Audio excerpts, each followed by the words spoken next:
Hello, everyone. Today's video features a public statement by Dr. Turki Faisal Al Rasheed regarding the remarkable victory of Zohran Mamdani. Published across leading newspapers like the New York Times, the Washington Post, the Wall Street Journal, and Newsweek, it underscores a historic moment for New York City. Zohran Mamdani is a 34-year-old trailblazer, born in Kampala, Uganda, and raised in New York. Since 2021, he has served in the New York State Assembly, and he ran a bold campaign advocating fare-free buses and universal childcare. His victory is far more than a political win. It marks a milestone. As the city's first Muslim mayor and one of its youngest leaders ever, Zohran signals a fresh chapter of possibility for New York.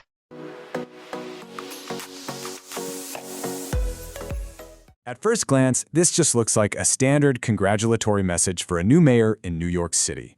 But if you dig a little deeper, it's actually something way bigger. Hidden inside is a whole blueprint for how America could renew itself, a really sharp critique of the country today, and a vision for its future.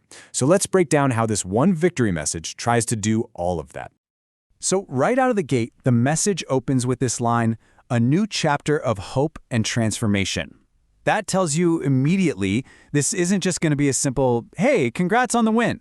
The author is setting the stage for something huge, framing this local election as a massive turning point for, well, everyone. And it's really important to keep in mind what we're looking at here. This isn't some news report. It's a public statement from Turki Faisal Al Rasheed. So what we're really doing is analyzing how this message is constructed to make a much, much bigger point. And it all starts with the victory itself.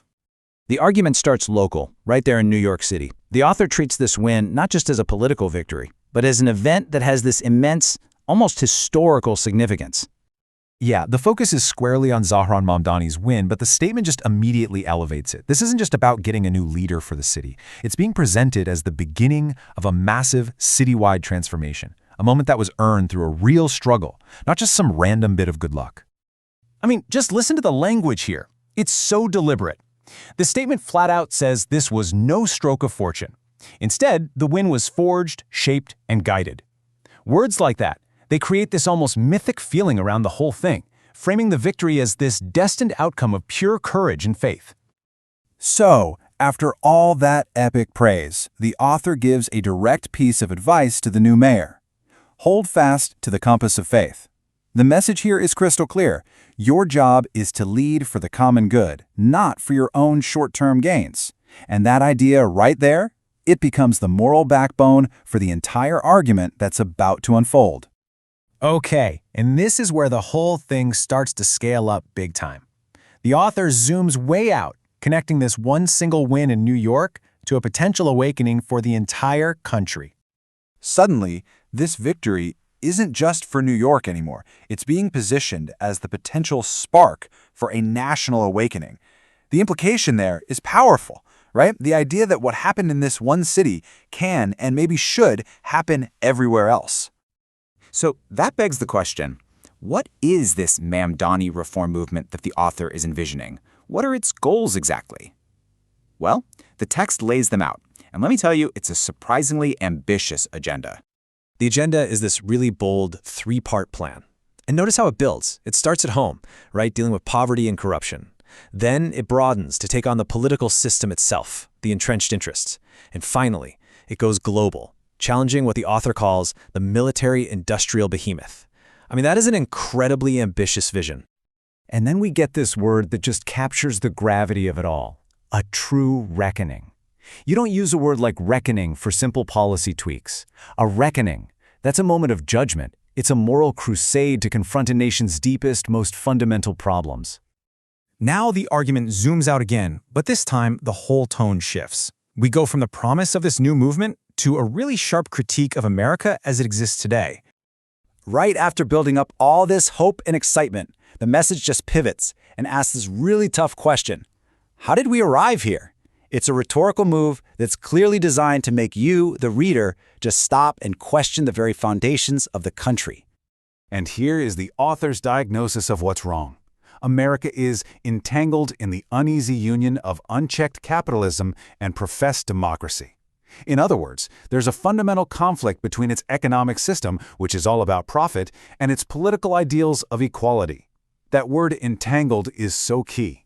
It makes it sound like a trap that the nation has to fight its way out of. And this right here just lays out the contrast so starkly. On the left, you've got America's ideal version of itself, a beacon of justice. And on the right, you have the author's critique, a nation that's entangled in hypocrisy and fractured internally. Putting them side by side like this really forces you to confront the gap between the nation's promise and its current reality. So, if the nation is fractured, what's the solution?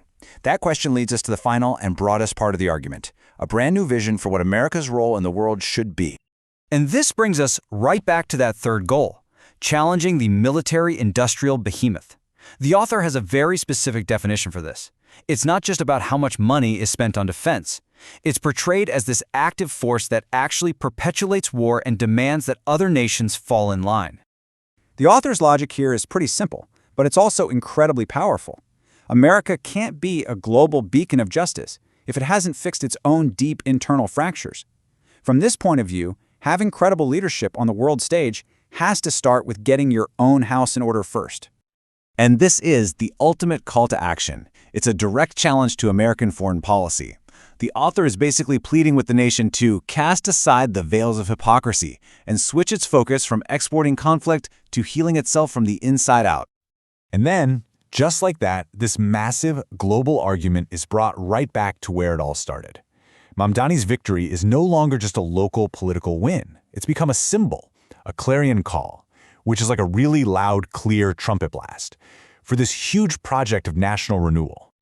So you can really see the journey we just went on. What started as what looked like a simple congratulatory note to a New York City mayor escalates step by step into a vision for reforming the city, then the entire nation, and finally America's place on the world stage. It's a really remarkable way to use one single event to launch a massive argument. Which leaves us with the final, huge question that the text itself raises. If this victory really is a clarion call for renewal, what does that renewal actually require from us? A change in policy? A shift in our culture? Or is it something even deeper than that? And that's the question we're left to think about. Thanks for watching. If you have any questions about the video, feel free to drop them in the comment section below. Don't forget to like, subscribe, and share our channel. See you in the next video.